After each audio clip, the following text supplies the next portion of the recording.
ጤና ይስጥልኝ አድማጮቻችን ተመልካቾቻችን እንደምን አላችሁ እንደምን ሰነበታችሁ ግርማ ካሳ ነኝ ይህ ዋሜራ ነው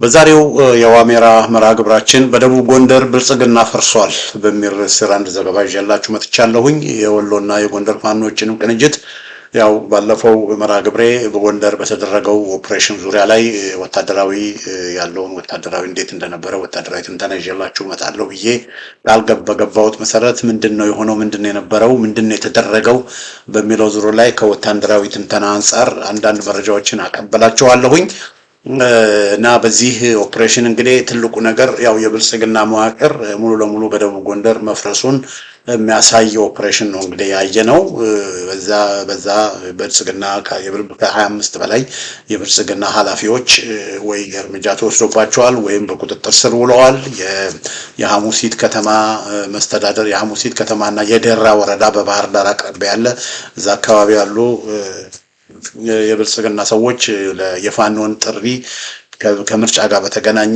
የምታደርጉትን እንቅስቃሴ አቁሙ ከብልጽግና ጋር የምታደርጉትን ነገር አቁሙ ብልጽግና የህዝብ ጠላት ነው የአማራው ማህበረሰብ የጎንደር ህዝብ ጠላት ነው ከጠላት ጋር መሆን አቁሙ የጠላት መጠቀሚያ ሆናችሁ ህዝባችሁን መበደል አቁሙ ለጠላት አገልጋይ መሆናችሁን አቁሙ ከጠላት ጋር መስራታችሁን አቁሙ ከህዝብ ጋር ወግኑ የህዝብን ጥያቄ አንሱ በሚል የብልጽግና ሰዎች የአድማ በተና ሚሊሻዎችን በብዛት አድማጮቻችን ተመልካቾቻችን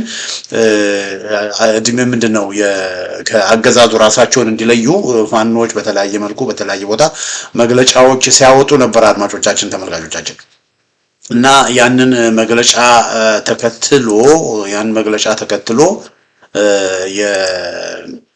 በርካታ ሚሊሻዎች በርካታ ፋኖች በርካታ አድማ በተና አባላት ለአገዛዙ እጃቸውን እየሰጡ ነው እና በጣም በዛ መንገድ ጥሩ ስራዎች እየታዩ ነው በዚህ ጉዳይ ላይ ረዳት ፕሮፌሰር ጌታ አስራደ በዚህ ጉዳይ ላይም የአማራ ፋኖ ብሔራዊ ንቅናቄ ፖለቲካ ዘርፍ ኃላፊ በዚህ ጉዳይ ላይም የሰጠው አስተያየት አለ በአገዛዙ ውስጥ ያሉ ይፋ ማውጡ የውስጥ አርበኞች እንዳሉም ገልጿል እና ብዙ ነገር በብልጽግና ውስጥ ከውስጥ ራሱ በብልጽግና ውስጥ አገዛዙ ሲሰሩ የነበሩ በመረጃ አጥቶትም ይሁን በተለያየ ምክንያት ካገዛዙ ጋር የተሳሰሩ ሰዎች ሁሉ እንዳለ ካገዛዙ ራሳቸውን እየለዩ እንዳሉ ነገር ግን ያ ሁሉ ጥረት ተደርጎም ደግሞ አይናቸው ተጨፍኖ ለአገዛዙ በቃ አብይ አህመድ ወይ ሞት ብልጽግና ወይ ሞት ብለው ደግሞ ግትራ አቋም የወሰዱትን ደግሞ እርምጃ እየተወሰደባቸው እንደሆነ የሚያሳይ ነው እና በደቡብ ጎንደር አካባቢ የሆነው ነገር አድማጮቼ ተመልካቾቼ በጣም ለአገዛዙ ትልቅ ኪሳራን የፈጠረ ነገር ነው በዚህ ጉዳይ ላይ እጅግ በጣም በርካታ ፋኖች ተማርከዋል ከተማረኩት መካከል ትላንትና ባለፈው መርሃ ግብሬ መሰረት አድማጮቼ ተመልካቾቼ ባለፈው መርሃ ግብሬ መሰረት የነፋስ መውጫ ከተማ ዋና ከንቲባው እጃቸውን እንደሰጡ አቶ ደጀኔ የሚባለው ከንቲባ እጁን ሰጥቶ እንግዲህ በመጀመሪያ ዕለት ከቀናት በፊት የስንዴ ነዶ በመያዝ ብልጽግና ምረጡ የነበረው ያ የስንዴ ነዶ ሜዳ ላይ በትኖት ያ የስንዴ ነዶ አፈር ሆኖ እጁን ወደ ላይ ለፋኖ አንስቶ ፋኖ ያሸንፋል እኔን ያየ ተቀጣ የሚል መልእክት ማስተላለፉ ይታወቃል አድማጮቼ የነፋስ መውጫ ማለት እጅግ በጣም ስትራቴጂክ የሆነ ካርታ በኋላ አሳያቸዋለሁ እጅግ በጣም የሆነ ስትራቴጂክ የሆነ ቦታ ያለች ከተማ ናት በዋናው አስፋልት ላይ ያለች ከተማ ናት እና የዛ ከተማ የላይ ጋይንት ወረዳ ዋና ከተማ ናት ነፋስ መውጫ ወደ ወሎ ማስገቢያ በኩል እዛ አካባቢ የነበረው ከንቲባ ነው እንግዲህ የተያዘው እጁን ለፋኖ የሰጠው እዚህ ጋር እንደምታዩት ፋኖቹ በጥሩ ሁኔታ በመካከላቸው አስቀምጠውት እንደስረኛም አይደለም በመካከላቸው አድርገውት ያው ከነሱ ጋራ ይሄ የዚህ መሃል የምታዩት ቀና አድርጎ እነዚህ ፋኖች ናቸው ጸጉራቸው ያው እና ከነሱ ጋር አብሮ የነፋስ መውጫ ከንቲባ የብልጽግና አመራር የነበረ ነው ለብልጽግና ሲወዳደር የነበረ ነው እጁን ሰጥቶ በዚህ መልኩ እንክብካቤ ተደርጎለት ፋኖቹ በጥንቃቄ ይዘውት ያስተናገዱት ነው ይሄ የፋኖቹን የእስረኞችን አያያዥ የሚያሳይ ነው ፋኖን በጣም እንደመጥፎ እንዳውሬ አድርገው ብልጽግናው ሲያቀርቡ እናያለን ነገር ግን ፋኖ ማለት ይሄ ነው ወገኖቼ ያሰራቸውን ባለስልጣናት ሁሉ በጥንቃቄ በእንክብካቤ በዚህ መልኩ የሚይዝ ነው ሌላው አንድ ሌላ ክሊፕ አሳያችኋለሁኝ ከዚህ ጋር በተገናኘ እና ጦርነቱ እንዴት እንደነበረ የሚያሳይ ቅንብር በካፍታ የተደገፈ ወደ በኋላ እመለጣለሁ። ግን እቺን ላሳያችሁ። ይሄ ደግሞ በሐሙሲት ከተማ ነው። በሐሙሲት ከተማ ከባህር ዳር ወደ ጎንደር በሚያስገባው መንገድ ያለ ነው። እዚህ ጋር የታሰሩ እስረኞችን የብልጽግና ሰዎችን እንዴት አንድል እንዳደረጓቸው የሚያሳይ ነው። እስቲ እንከታተል። ውሎ እንዴት ነው? ውጊያው እንዴት ነው? እስኪ ምን ይሻው ነው ጃው ምን ሻገር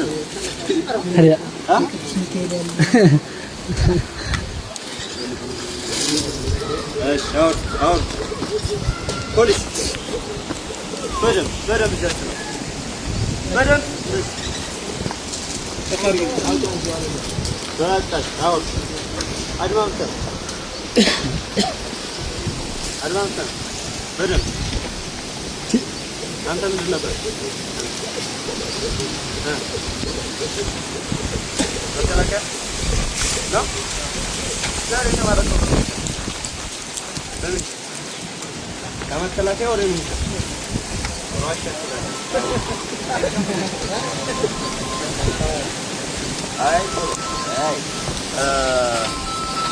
ምንድን ነው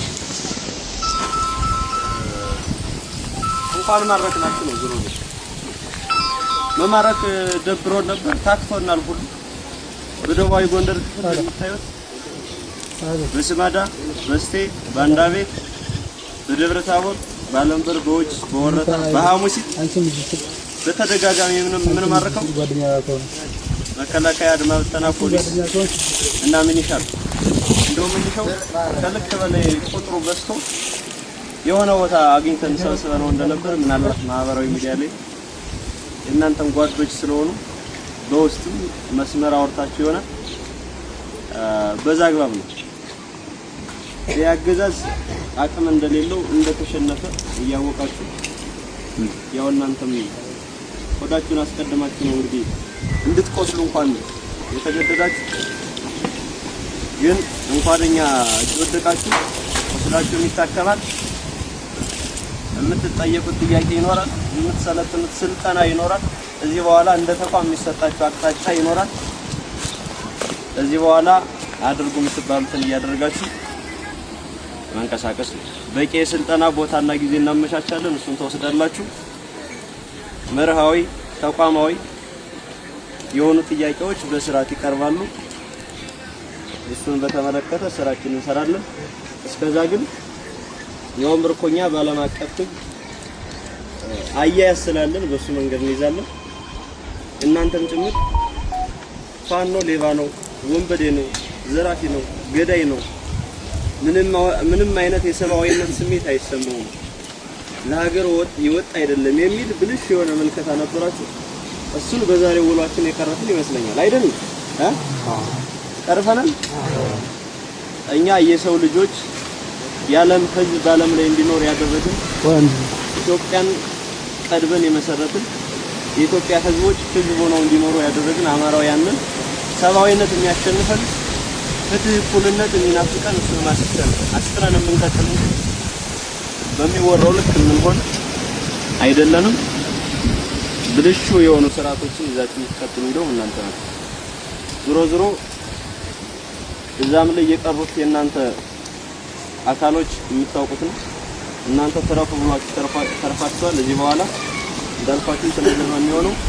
ዛሬ ተማርከው እዚህ ያልገቡ ስላሉ በየክፍለ ጦሩ እነሱንም እናመጣለን። አንድ ካምፕ ላይ ተቀመጣላችሁ፣ ስልጠና ተወስዳላችሁ፣ የቀጣይ አቅጣጫዎች ይሰጣሉ። ስለዚህ አድርጉ የምትባሉትን ነገር አድርጉ። ሌሎች ፕሮግራሞች ተዘጋጅተው እንትን ይሏቸዋል። ሳናገኛቸው ቀረቡ ምናምን የሚል እንትን እንዳይረሱ እኛም ደክሞና ከነገ በሚቀጥለው ቀን እንገናኛለን። አይዟችሁ በዚህ አግባብ ተቀመጡ። ሌሎች ምርኮኞች አምጥተን እናንተ ጋር እናስቀምጣለን። በዛ መንገድ እናገኛቸዋለን። አይዟችሁ።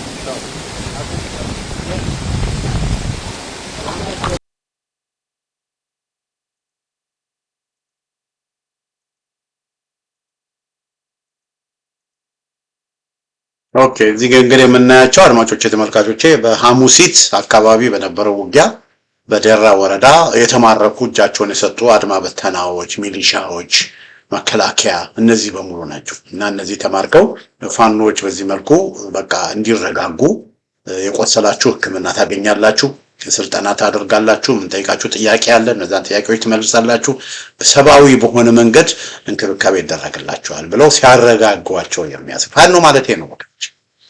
የአማራ ፋኖ ብሔራዊ ንቅናቄ በሰብአዊነት ላይ ተመርኩዞ በፍትህ ላይ ተመርኩዞ ለእስረኞቹም ደግሞ እንክብካቤ እያደረገ እነዚህ ሰዎች በተለያየ መንገድ ተታለው ከብልጽግና ጋር ሲሰሩ የነበሩ ናቸው። ነገር ግን እጃቸውን ሰጥተዋል። ስለዚህ አሁን ምንድነው የሚለው እናንተን እያስፈራሩ ፋኖ አረመኔ ነው፣ ፋኖ ጨካኝ ነው፣ ፋኖ እንደዛ ነው እያሉ እናንተን እያስፈራሩ ብዙ የሚያደርጉ የነበሩ ስለሚያደርጉ ይሄንን ለጓደኞቻችሁ አሁንም ብልጽግና ካምፖስ ላሉ ሰዎች አስተምሯቸው፣ አሳየዋቸው እና ከብልጽግና ጋር መሆን አያዋጣቸውም። ከህዝብ ጋር መጣላት አያስፈልግም። ፋኖ ለህዝብ የቆመ ነው።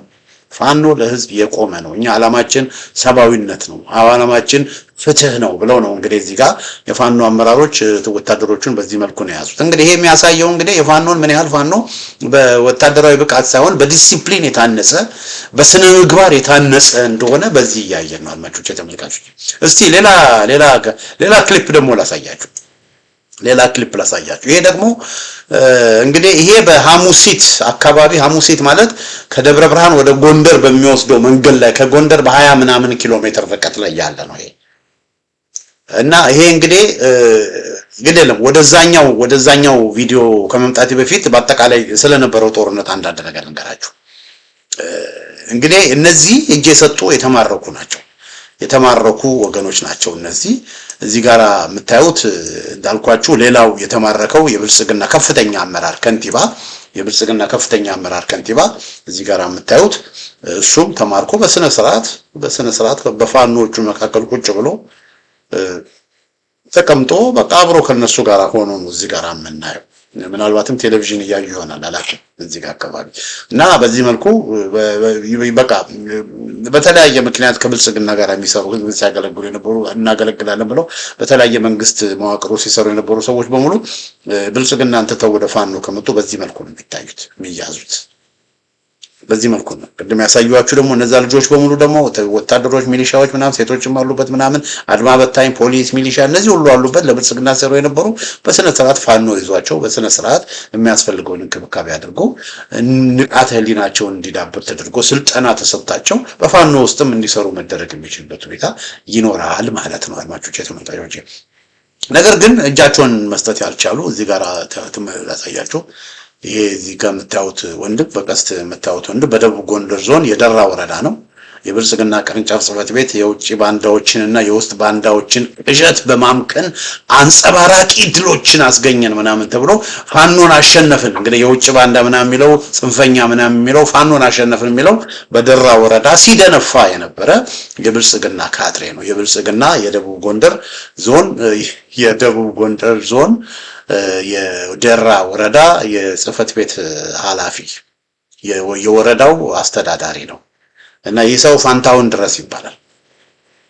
እና ከጥቂት ቀናት በፊት በዚህ መልኩ የብልጽግና ቅስቀሳ የምርጫ ቅስቀሳ ለማድረግ በቃ ሲደነፋ ነበር። በቃ ጽንፈኛውን ፋኖን ደመሰስን፣ የውጭ ባንዳዎችንና የውስጥ ባንዳዎችን ቅዠት በማምከን አንጸባራቂ ድሎችን ተጎናጸፍን ምናምን እያለ ሲደነፋና ሲፎክር የነበረ ስለሆነ ይህ ሰው ወገኖቼ ፋንታውን ድረስ ይባላል። ይህ ሰው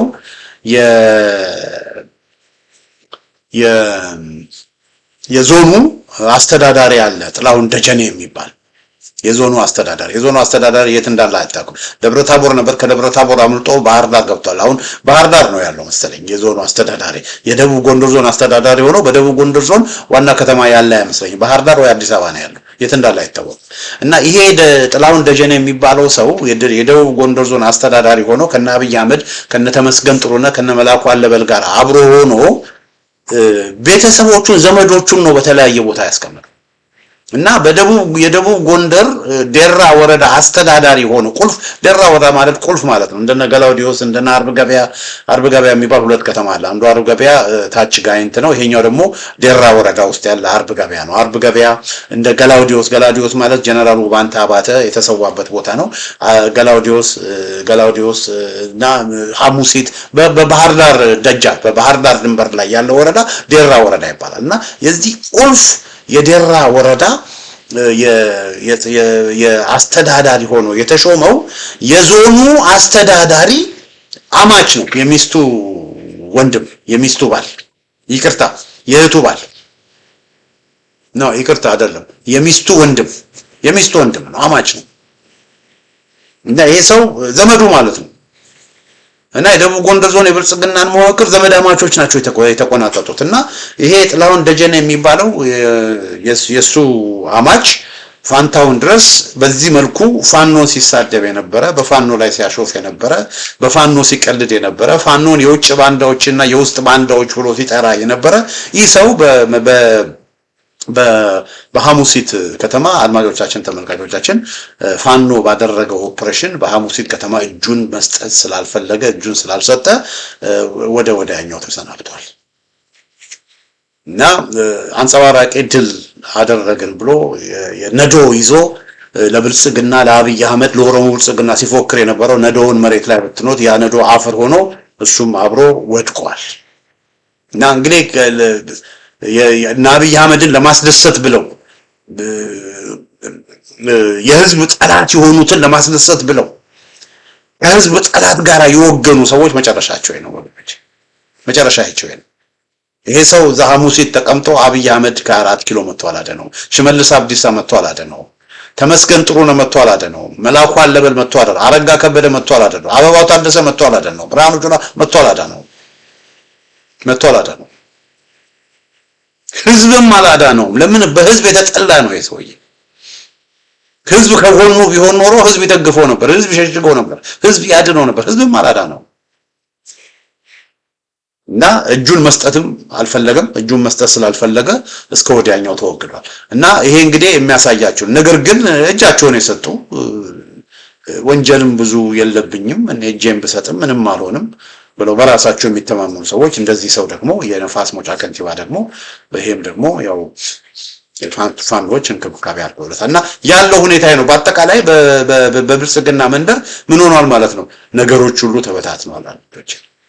እና ይሄ በጎንደር የተደረገው የጀነራል ውባንታ አባተ ዘመቻ። ጀነራል ውባንታ አባተ ማለት ከ2 ዓመት በፊት የተሰዋ ወንድማችን ነው። እና ይሄ ወንድማችን የደቡብ ጎንደር ፋኖችን በማነቃነቅ ደቡብ ጎንደር የብልጽግና መዋቅር ጠንካራ ስር መሰረት የነበረበት ቦታ ነበር።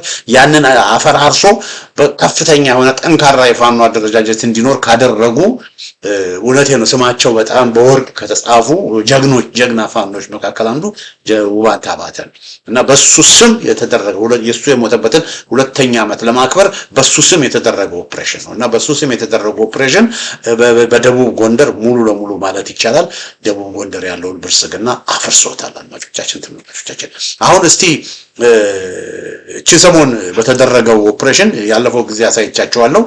6 ዲሽቃዎች ነው የሚለው፣ ግን ከዛ በላይ ወደ 9 ዲሽቃዎች ተማርከዋል። 20 ብሬኖች ተማርከዋል። 1104 ክላሽ ተማርከዋል። 15 ፓትሮሎች ተማርከዋል። 29 ሌሎች ተሽከርካሪዎች ተማርከዋል። በአጠቃላይ ወደ 30 ነው ምናምን የሚሆኑ ተሽከርካሪዎች ተማርከዋል። ከግማሽ ሚሊዮን በላይ የክላሽ የብሬንና የዲሽቃ ተተኳሾች ተማርከዋል። ይሄ ቁጥር በጣም ጨምሯል። ይሄ አሁን ማነብላችሁ የትላንትን ነው። ይሄ ቁጥር በጣም ጨምሯል። እና ይሄ ሁሉ እንግዲህ ከ651 በላይ መከላከያ አድማ ብተና ሚሊሻ ምናምን ህይወታቸው አልፏል። ከ418 በላይ ተማርከዋል። ይሄንን ወንድም ጨርሶና በጣም አገዛዙና የብልጽግና አገዛዝ እንደገና እንዳያገግም ተደርጎ ነው የተመታው። እና እንዴት ነው ኦፕሬሽኑ ምን ይመስል ነበር የሚለውን ይሄን ላሳያችሁ። እዚህ ጋር እንደምታዩት ይሄ ያው የደቡብ ጎንደር ዞን ነው። እና የደቡብ ጎንደር ዞን እንደምታውቁት በቃ በቢጫማ ነገር ያደረኩት በብርቱካንማ ነገር ያደረኩት በቅርቡ እንቅስቃሴ የተደረገባቸው አካባቢዎች ናቸው። በቀይ ያሉት ሙሉ ለሙሉ በአገዛዙ ስር በአስተማማኝ ሁኔታ ያሉ ናቸው። ለምሳሌ ባህር ዳርን፣ አዲስ ዘመንና ጎንደርን ብንወስድ በቀይ ያሉ አካባቢዎች ናቸው። ሙሉ ለሙሉ አገዛዙ የተቆጣጠራቸው አካባቢዎች ማለት ነው። ብርቱካንማ የሆኑት ግን ፋኖች ገብተው የወጡባቸው ወይንም አሁንም ፋኖች እንቅስቃሴ እያደረጉባቸው ያሉ ቦታዎች ናቸው። አሁን ለምሳሌ ከባህር ዳር ተነስታችሁ ይሄንን ቀይ መስመር በምትመለከቱበት ጊዜ ከባህር ዳር በወሮታ መስመር ከወሮታ ደግሞ በደብረ ታቦር በክምር ድንጋይ አድርጋችሁ በጨጨሆ አድርጋችሁ ወሎ ድንበር ድረስ ያለው መስመር በዚህ መስመር ነው አድማጮቼ ኦፕሬሽኖች በቅርብ የተደረጉት በዚህ መስመር ያሉት በዚህ መስመር ማለት ነው። ከባህር ዳር እስከ ጨጨሆ ባለው መስመር ማለት ነው ኦፕሬሽኖች የተደረጉት እና እነዚህ ኦፕሬሽኖች እዚህ ጋራ እንደምታዩት እነዚህ ኦፕሬሽኖች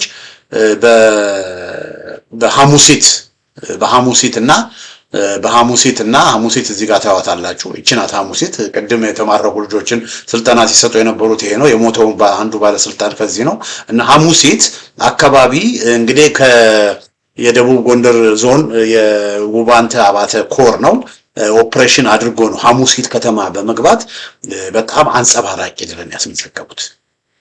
ሐሙሲት ከተማ እንግዲህ ከባህር ዳር እዚህ ጋር እንደምታዩት ወደ 26 ኪሎ ሜትር ብቻ ናት። 26 ነው 29 ኪሎ ሜትር በጣም በቅርብ ርቀት ላይ ያለች ናት። በጣም በቅርብ 29 ኪሎ ሜትር ናት። በጣም በቅርብ ርቀት ላይ ያለች ናት ሐሙሲት እና እዚህ አካባቢ ነው እንግዲህ ፋኖች ገብተው የከንቲባውን የጽሕፈት ቤት ኃላፊውን ይሄ ወረዳ እንዳለ ዴራ ወረዳ ይባላል። የዴራ ወረዳ በሙሉ ተቆጣጥረው እዚህ አካባቢ በጣም ከፍተኛ ድልን ያስመዝገቡት ብዙ መሳሪያዎችን የማረኩት ማለት ነው። እና ይሄ እንግዲህ በአጠቃላይ በደቡብ ጎንደር የተደረገውን ኦፕሬሽን የሚያሳይ ነው አድማጮቼ ተመልካቾቼ።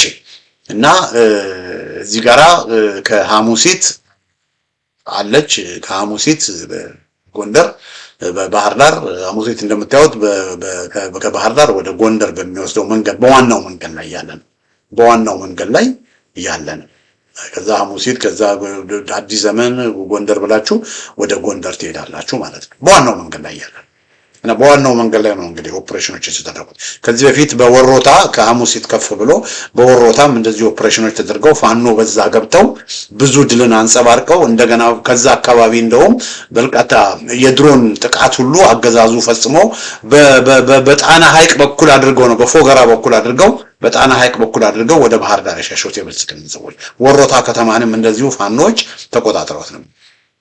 ስለዚህ ሐሙሲት ፋኖች ገብተው ኦፕሬሽን አድርጓል። ወሮታ የፖሊስ ጣቢያዎችን የወረዳው የፎገራ ወረዳ ፖሊስ ጣቢያ እንደዚሁም ደግሞ ሌሎችንም እንደዚሁም የወሮታ ከተማ ፖሊስ ጣቢያንም ሁሉ እዛ አካባቢ መጋዘኖችን ሁሉ ወስደው መሳሪያዎችን ሁሉ ፋኖች የማረኩበት ሁኔታ ነው የነበረው እዚህ አካባቢ ያለፈው ጊዜ ሚያዝያ ላይ ማለት ነው። አሁን ደግሞ ሐሙሲት ከተማ ገብተው ሜጀር ኦፕሬሽን አድርጓል። ሌላው እንግዲህ ይሄ በዋናው መንገድ ላይ ይሄ እንግዲህ ጥቁር አስፋልት ነው። በጥቁር አስፋልት እንግዲህ የአገዛዙ ጠንካራ ኃይል ያለበት አካባቢ ነው። አድማጮቻችን ተመልካቾቻችን ሌሎች እንግዲህ ከሌሎች ከተሞች ወደ ፋኖች እንግዲህ ወደ ሐሙሲት የገቡት እንዳልኳችሁ አብዛኛው ደቡብ ጎንደር ከዋናው መንገድ ውጪ ያሉት ቦታዎች በፋኖ ቁጥጥር ስር ናቸው ያሉት። እንግዲህ ከዛ በመሄድ ነው እንግዲህ የውባንተ አባተ ኮር አንዱ ኃይል ወደ ሐሙሲት ሄዶ ሐሙሲትን ተቆጣጠረ። ሌላው ኃይል ደግሞ ከደብረታቦርና በደብረታቦርና በክምር ድንጋይ መካከል ጋሳ የምትባል ከተማ አለች የፋርጣ ወረዳ ላይ እዛ አካባቢ ከደብረታቦር ወደ ክምር ድንጋይ ሊንቀሳቀስ የነበረውን ኃይል ለመያዝ በዛ አካባቢ ኦፕሬሽን አድርገዋል። ሌላው ሶስተኛው ደግሞ የ206ኛው የከፋለው ደሴ ኮር ደግሞ ቀጥታ ወደ ክምር ድንጋይ ኦፕሬሽን አድርጓል። የሌላ ተወርዋሪ ኮር ደግሞ አለ ራፒድ ፎርስ እሱና ከወሎ አድማጮች ተመልካቾች እዚህ ጋር የምታዩት ምንድነው ከወሎ ሁለት ኮሮች አንደኛው የ303ኛ ኮር እና የነጎድጓድ ምንድነው ስሙ ጠፋኝ የደጋው መብረቅ ኮር ከወሎ በሁለት አቅጣጫ ወደ ንፋስ መውጫ ከተማ ላይ ይሄ ከንቲባው የታሰረበት ማለት ንፋስ መውጫ ከተማ ላይ ሶስት ኃይሎች ነው የመጡት። ሶስት ኃይሎች አንዱ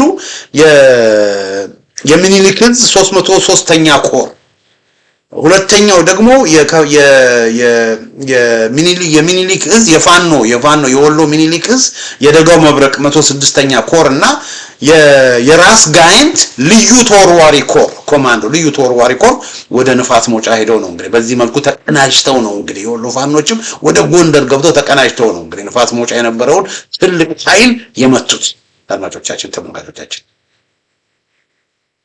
እና እዚህ ጋር የፋኖችን ያለፈው ጊዜ የጎንደር የወሎ ፋኖች ብዙ እንቅስቃሴ አልተደረገም። አሁን ግን አስቀድመው ተነጋግረው የወሎ ፋኖችና የጎንደር ፋኖች አስቀድመው ተነጋግረው ሰራዊት አዘጋጅተው አቅደው በስትራቴጂ ነው ወገኖቼ በቅንጅት ነው ይሄንን ኦፕሬሽን ያደረጉት እና ንፋስ መውጫ አካባቢ ትልቅ ኃይል እንዳለ ስለታወቀ ንፋስ መውጫ አካባቢ ትልቅ የወታደር መጋዘን መሳሪያዎች ትጥቆች እንደነበሩ ስለታወቀ እነዚህንም ደግሞ መቆጣጠር የግድ አስፈላጊ ስለሆነ አስቀድሞ ተመካክረው በዚህ ወቅት ኦፕሬሽን እና ይሄ የምታዩት እንግዲህ በስፋት ኦፕሬሽን የተደረገባቸው አካባቢዎች ናቸው። ይሄ በአረንጓዴ የምታዩት አካባቢ ከደብረ ታቦር ጀምሮ እስከ ጨጨሆ ያለው መስመር ያለው መስመር ወደ 4 ኮሮችና አንድ ተወርዋሪ ክፍለ ጦር የተሳተፉበት ይሄም እዚህ ጋር የምታዩት ማለት ነው። በተቀናጀ መልኩ እና ከደብረ ታቦር ጀምሮ ጋሳ ያለ የፋርታ ወረዳ ውስጥ ነው። ከጋሳይ ክምር ድንጋይ አለ፣ ከዛ ንፋስ መውጫ አለ፣ ከዛ ጨጨሆ አለ። በእነዚህ አካባቢዎች ከፍተኛ ኦፕሬሽኖች ተደርገዋል። አሉቻችን ተምሳሌቻችን ሌላው እዚህ ጋር የምታዩት ነው። እዚህ ጋር የምታዩት በባህር ዳርና በአዲስ ዘመን መስመር ያለው ደግሞ በባህር ዳርና በአዲስ ዘመን መስመርም ደግሞ እንደዚሁ ከአዲስ ዘመን ወረድ ብሎ ወሮታው ሐሙሲት እና ሐሙሲት አቅራቢያ ደግሞ ያሉ ወደ ባህር ዳር ድንበር አካባቢ ያሉ አካባቢ ዋናው መንገድ አለ።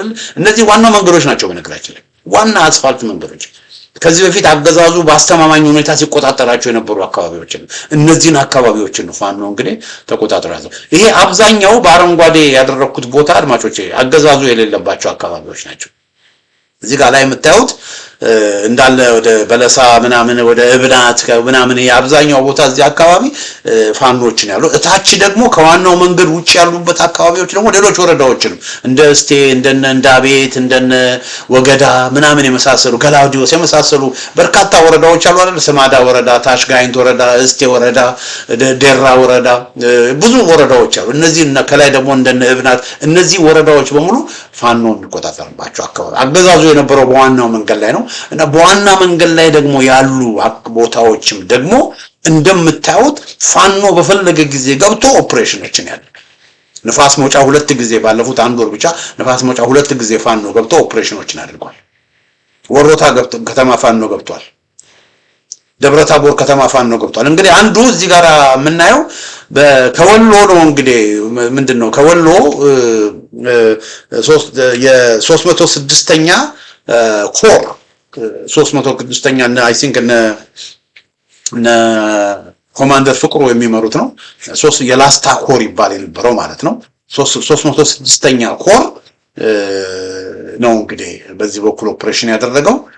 ሌላው ደግሞ እንደገና የደጋው መብረቅ ክፍለ ጦር የደጋው መብረቅ ኮር የሚባለው እሱ ደግሞ አሁን 106ኛ ኮር የሚኒሊክ እዝ የወሎ እዝ 106ኛ ኮር ነው እና 106ኛ ኮር ነው እንግዲህ ከወሎ ወደ ምዕራብ ወደ ንፋስ መውጫ ገብተው የንፋስ መውጫን ለመቆጣጠር ኦፕሬሽን ያደረጉት። ሌላው ተወርዋሪ ጦር አለ። 206ኛው የከፋለው ደሴ ጦር ደግሞ ክምር ድንጋይ አካባቢ ኦፕሬሽኖችን አድርጓል። ክምር ድንጋይ አካባቢ እንደገና ደግሞ የውባንተ አባተ 1ኛ ኮር ደግሞ የተወሰነው ኃይል ወደ ጋሳይ የተወሰነው ኃይል ደግሞ ወደ ሐሙሲት ሄዶ ኦፕሬሽን አድርጓል እና 101ኛው ኮር የውባንተ አባተ 1ኛ ኮር የከፋለው ደሴ 206ኛ ኮር የጋይንት ተወርዋሪ ጦር የወሎ እዝ የሚኒሊክ እዝ 303ኛ ኮር የሚኒሊክ እዝ 106ኛ ኮር እነዚህ የተሳተፉበት በቅንጅት ተነጋግረው ተወያይተው የተሳተፉበት ኦፕሬሽን ነው የተደረገው። ልጆቻችን ተመልካቾቻችን በጣም የሚያስደስት ግሩም ኦፕሬሽን የተደረገው እና ዋና መንገዱ ላይ በቃ በማንኛውም ጊዜ ፋኖች እዚህ አካባቢ ገብተው ኦፕሬሽኖችን ማድረግ ይችላሉ። ስለዚህ ማንም የብልጽግና ኃይል ማንም የብልጽግና አካል በደቡብ ጎንደር ውስጥ አሁን በደቡብ ጎንደር ያልተያዘ እስካሁን እኔ ባለኝ መረጃ በደቡብ ጎንደር ዞን ውስጥ ያልተገባበት ከተማ ማን ነው ብላችሁ ብትጠይቁኝ አዲስ ዘመን ከተማ ብቻ ልክ ጫፏ ላይ ያለች አይደለ ከወሮታ ወደ ላይ የምትወጣው ወደ ጎንደር በሚወስደው መንገድ አዲስ ዘመን ከተማ እስካሁን ፋኖች አልገቡም። የገቡ አይመስለኝ መረጃው የለኝም። አልገቡም ማለት ትንሽ ይከብዳል። ገብቶ ሊሆን ይችላል ግን ስለመግባታቸው መረጃው የለኝም። የሊቦ ከምክም ወረዳ ማለት ነው። ወረዳ ውስጥ ፋኖች አሉ፣ በርካታ ቦታዎችን ይዟል። ግን አዲስ ዘመን ዋና ከተማዋን አዲስ ዘመን ግን ስለመግባታቸው መረጃው የለኝም። ከዛ በተረፈ አብዛኞቹ ወረዳዎችን ፋኖች ተቆጣጥረውታል። አብዛኞቹ ወረዳዎች እንግዲህ እንዳልኳችሁ የአዲስ ዘመን ወረዳ ፋኖች ስለመግባታቸው እርግጠኛ አይደለሁም። ነገር ግን ሌሎች ወረዳዎችን በሙሉ የሐሙሲት ወረዳ እንደምታውቁት ፋኖች ገብተው ኦፕሬሽን አድርገው ዲሳይሲቭ ቪክትሪን አስመዝግበዋል። የወሮታ ወረዳ የፎገራ ወረዳ ዋና ከተማ ወረታም እንደዚሁ ፋኖች ገብተው ፖሊስ ጣቢያዎችን ሁሉ ተቆጣጥረው ብዙ እዛ አካባቢ የነበረውን የብልጽግና ካድሬ ሁሉ መጥተው ሰባብረው በጣም ዲሳይሲቭ ያንን ኦፕሬሽን አድርገው አገዛዙ በድሮን ከተማዋን እያወደመ ስለነበረ ከተማዋን ለመጠበቅ ሲሉ ታክቲካል ሪትሪት አድርገዋል። የደብረ ታቦር ከተማ ሁላችሁም እንደምታውቁት የፋርጣ ከተማ ዋና ወረዳ ደብረ ታቦር ከተማ ፋኖች ገብተው ደብረ ታቦርን ተቆጣጥረው በሁለት ቀናት ብቻ ከ20 በላይ የድሮን ጥቃቶችን አገዛዙ አድርጎ የደብረ ታቦር ከተማን ለመጠበቅ ሲባል ፋኖቹ ወደ ደብረ ታቦር ወጣ ብለው አሁንም ለማፈግፈግ ሞክረዋል። እዛ አካባቢ በርካታ ሚሊሻዎችን በርካታ ድሎችን ከተጎናጸፉ በኋላ በርካታ ስንቅና ትጥቅ መሳሪያዎችን ከማረኩ በኋላ እስረኞችን ካስፈቱ በኋላ ደብረ ታቦር ከተማዋን ለመጠበቅ ሲል አገዛዙ በቃ በድሮን ከተማዋን እያወደመ ማንም ከተማ እስካሁን በተደረገው ትግል ከወያኔም ጋራ በተደረገው ከኦነግም ጋራ በተደረገው የአብይ አህመድ አገዛዝ በአንድ ከተማ ላይ ደብረ ታቦር ላይ እንዳደረገው አይነት የድሮን ጥቃት በአጭር ጊዜ ውስጥ አድርጓል። ያን ያህል ነበረ ወገኖቼ ፋኖቹ ከአገዛዙ ጋር ሲተናነቁ የነበሩት። አልቻላቸውም፣ በምድር አልቻላቸውም። ሰራዊት ሰራዊቱ አልቻለም። ስለዚህ ኢንዲስክሪሚኔትሊ ከተማ ላይ ቦምብ ከተማ ላይ ድሮን ይተኩስ ስለነበረ ያው ፋኖቹ ኃላፊነት ስለሚሰማቸው አፈገፈጉ እንጂ ደብረ ታቦር ከተማም አሁንም በማንኛውም ጊዜ አድማጮቼ ፋኖች ደብረ ታቦር ከተማ መግባት ይችላሉ። ከዛ ከደብረ ታቦር ከተማ አለፍ ስትሉ ደግሞ እንደገና ጋሳይም ፋርጣ ወረዳ ውስጥ ያለች ናት። ጋሳይ ከተማንም ፋኖች ተቆጣጥረዋት ነበር። የጉና በጌምድር ወረዳ ዋና ከተማ ክምር ድንጋይንም ፋኖች ተቆጣጥረው እዛ ብዙ በቃ ነገሮችን በሙሉ አጽልተው የብልጽግና ካድሬን ሚሊሻን አድማ በታና አጽልተው ነው የወጡት። ከዛ ንፋስ መውጫ የላይ ጋይንት ዋና ከተማ ንፋስ መውጫንም እንደዚሁ ሁለት ጊዜ የመጀመሪያው ጊዜ ንፋስ መውጫን በሚቆጣጠሩበት ጊዜ እዚህ ጋር የምታዩት የቅድም ያሳየኋችሁ የንፋስ መውጫ ከንቲባ አለ አይደለም እነሱ ምንድነው ያደረጉት አድማጮቼ ንፋስ መውጫ ፋኖች በሚመጡበት ጊዜ ከታች ካሉት ከሰማዳ ከዋጃ ከታች ጋይንት ከምናምን ከመሳሰሉ ወረዳዎች ከበርካታ ወረዳዎች ወደ ሸሽተው ወዴት ነው ያመለጡት? በቃ የስማዳ ምናምን ያሉ ሌሎች ወረዳዎች ታች ያሉት ወረዳዎች ወዴት ነው ያመለጡት? ወደ ንፋስ መውጫ ነበር ያመለጡት። የስድስት የሰባት ወረዳ የብልጽግና አመራሮች ንፋስ መውጫ ላይ ነው የነበሩት። ከዛ ፋኖች ንፋስ መውጫን በሚቆጣጠሩበት ጊዜ ወዴት ነው የሸሹት? ወደ ምስራቅ ወደ ወሎ ነበር የሸሹት። ወደ ጨጨሆ ወደ ደብረ ደቢት ነበር የሸሹት። ከዛ ምንድነው የሆነው? መከላከያ ከጋሸና አካባቢ ኮንቮይ ወታደራዊ ኮንቮይ ተልኮ ከወልዲያ ከጋሸና በወሎ በኩል ኃይል መጥቶ ያ ኃይል በደብረ ደቢት አድርጎ በጨጨሆ አድርጎ መልሶ ንፋስ መውጫ ከተማን መልሶ መከላከያ ተቆጣጠረ።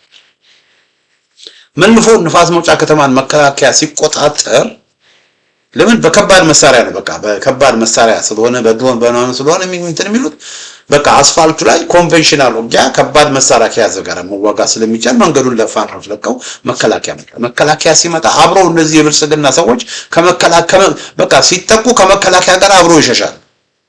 መከላከያ ሲመጣ ደግሞ አብሮ ይመጣል።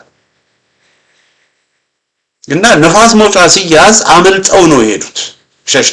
ሸሽተው ወደ ወሎ አካባቢ ወደ ጨጨሆ ወደ ደብረ ደቢት ሄደው ነበር። እንደገና ንፋስ መከላከያ በተጨማሪ ኃይል ልኮ ንፋስ መውጫ እንደገና ሲቆጣጠር ደግሞ መልሰው ደግሞ እንደገና ባለስልጣን ነው። አሁን ግን ምን ሆነ? አድማጮች ተመልካቾች፣ ንፋስ መውጫ ያሉ ሰዎች የደረሰባቸው ነገር ምንድነው መሰላችሁ? የወሎ ፋኖች በዛ መንገዱን ዘጉት። መንገዱን መዝጋት ብቻ አይደለም፣ የወሎ ፋኖች ራሳቸው በፊት መከላከያ ነበር ከወሎ የሚመጣው። አሁን ከወሎ የወሎ ፋኖች ያሳምነው እዝ ፋኖች በዛ በኩል ኦፕሬሽኖችን ማድረግ ሲጀምሩ እነዚህ ሰዎች ተማረኩና በዚህ መልኩ ነው እንግዲህ ወገኖች በተቀናጀ መልኩ በጣም አስደማሚ የሆነ ኦፕሬሽኖች ሲደረጉ እንግዲህ ይሄን ብዬ ወደ አንድ እስረኞችን በተመለከተ ቅድም አሳያችኋለሁ ወዳልኩት ደግሞ ላቅርብና ይሄ እንግዲህ ወንድሙ ማሩ 50 አለቃ ወንድሙ ማሩ ነው። 50 አለቃ ወንድሙ ማሩ ማለት ይሄ በወሎ በኩል በአረንጓዴ ያሳዩአችኋል። ያንን ኃይል የመራው እሱ ነው። የአማራ ፋኖ አሳምነው እዝ ምክትል ወታደራዊ አዛዥ ነው። ከሻለቃ ድርሳን በኋላ ሻለቃ ድርሳን ብርሃኔ ዋና ወታደራዊ አዛዥ ነው። የአሳምነው ወታደራዊ አዛዥ ነው። አሁን ደግሞ የልዩ ዘመቻ መምሪያ ኃላፊ ነው የድርጅቱ። ፋኖ ወንድሙ ማሩ ግን ኮማንዶ ነው። 50 አለቃ ወንድሙ ማሩ ደግሞ የወሎ ጦሩን የመራው በሱ አዛዥነት ነው ይሄ ኦፕሬሽን በወሎ በኩል የተደረገው እና በጣም አስደማሚ ድል ከተደረገ በኋላ ይሄንን እስቲ ተመልከቱ። ወንድሙ ማሩ 50 አለቃ ወንድሙ ማሩን እዚህ እናያለን። እስቲ እንከታተል። አንዴ ሰብሰብ አድርጉና እዚህ መረጃ ልቀበላችሁ። እሺ ጋር ሰብሰብ አድርጋችሁ ና ወደዚህ ቁጭ በሉ። አንድ ላይ አይዞህ አንበሳ ጥንቃቄ አድርገህ ምርኮኛ እንዳትነኩ፣ በቃ መረጃ ብቻ ተቀበሉ። ምርኮኛ እንዳትነኩ።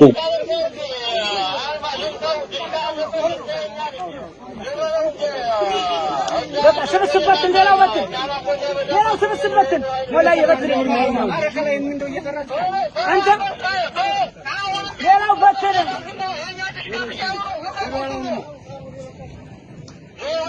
አንተ ተባስ ወሬ ተባስ ወሬ ኦኬ እንግዲህ 50 አለቃ ወንድሙ ማሩ ያሳምነው እዝ ምክትል ወታደራዊ አዛዥ እስረኛ እንዳትነኩ በእንክብካቤ ያዙ ብሎ መመሪያ ሲሰጥ በራዲዮ እየተናገረ መመሪያ ሲሰጥ የሚያሳይ ነው። እንግዲህ ሁሉ ይሄ እንግዲህ ወሎ ነው። ቅድም ያሳያችሁ ደግሞ ይሄ ወደ የወሎ ፋኖች ንፋስ መውጫ አካባቢ እዛ መንገዱ ላይ መከላከያ ሰራዊት አባላትን ሲሸሹ የነበሩትን ሁሉ ማርከው ነው። ቅድም ያሳያችሁ ደግሞ ደቡብ ጎንደር ደራ ወረዳ ሐሙሲት ነው። በዚህ መልኩ ነው ወገኖች የፋኖቹ እንግዲህ ኦፕሬሽን ያደረጉት። ይሄ እንግዲህ የሁለት እዞች የደቡብ ጎንደር የጎንደር ፋኖች እና የወሎ ፋኖች በድንበራቸው አካባቢ ያደረጉት የተቀናጀ አሰራር ነው። ሙሉ ለሙሉ በደቡብ ጎንደር ሙሉ ለሙሉ የብልጽግና እንትን ምን ሆኗል ማለት ነው፣ ፈርሷል እና በዚህ ሁኔታ እንግዲህ አገዛዙ ድሮኖች ታጥቆ የተለያየ መሳሪያዎችን ታጥቆ ማድረግ ያለበትን ነገር ሁሉ አድርጎ ፋኖች ተበታትነው የነበረ ጊዜ በሻለቃ ተበታትነው የነበረ ጊዜ እንኳን ፋኖችን አላጠፋም። አሁን ግን እንደምታዩት ፋኖቹ በአንድ ድርጅት ውስጥ ሆነው በሬዲዮ እየተገናኙ እየተነጋገሩ ሜጀር የሆነ ኦፕሬሽኖችን በቅንጅት እያደረጉ ናቸው እና ብልጽግና እየተሸነፈ ነው ወገኖች። ብልጽግና ይሄ የሚያሳየው ምንድነው? መጪውን ምን ከዚህ በኋላ ምን ሊመጣ እንደሚችል ማሳያ። ይሄ ከዚህ በኋላ ምን ሊመጣ እንደሚችል ምንድነው? እምሻ ነው። ደቡብ ጎንደር ማለት በጣም ቁልፍ ቦታ፣ እምብርት ቦታ ነው፣ ልብ ማለት ነው። በዚህ በኩል ወሎ አለ፣ ወደ ታች ስትሄዱ ሰሜን ወሎ አለ፣ ዋገምራ አለ። ቀጥታ ወደ ምስራቅ ስትሄዱ ሰሜን ወሎ አለ፣ ወደ ደቡብ ምስራቅ ስትሄዱ ደቡብ ወሎ አለ፣ ወደ ታች ስትሄዱ ምስራቅ ጎጃም አለ፣ በዚህ በኩል ምዕራብ ሰሜን ጎጃም አለ። በቃ ምን አለፋችሁ እና ለአባይ ለእንትን ደግሞ ለባህር ዳር ቅርብ ነው፣ ለጎንደር ቅርብ ነው። እና አሁን የደቡብ ጎንደር ሌሎች የጎንደር አካባቢዎችም ኦፕሬሽኖችን በማንኛውም ጊዜ ሊደረግ ይችላል ወገኖቼ።